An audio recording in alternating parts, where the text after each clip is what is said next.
और कप्तान की जेल भरो तहरीक खिलाड़ियों को जोश आसमान पर पहुंच गया। पीटीआई रहनुमा हम्माद अजहर का कहना है कि जमहूरियत खतरे में है। मरियम और बिलावल बिगड़ी हुई औलादे हैं, मर्जी का इख्तिदार नहीं मिलता तो बच्चों की तरह चीखते हैं।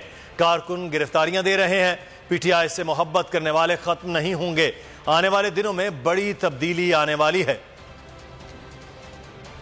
ये जो बिलावल और मरियम है, ये तो बिगड़ी हुई औलादें हैं।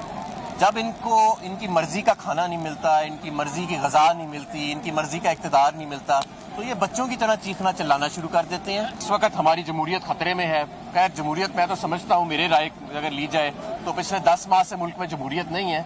ये कोई एक अजीबो गरीब सी रजीम है जो हम पे मुसल्लत की गई है। ये जो हमारी जेल भरो तहरीक है, इसका असल मकसद क्या है?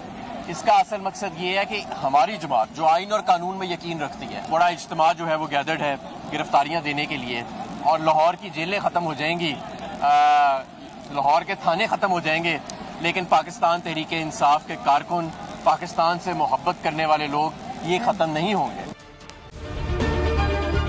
अगर ये वीडियो आपको पसंद आई है तो हमारे चैनल को सब्सक्राइब कीजिए और बेल आइकॉन को क्लिक कीजिए।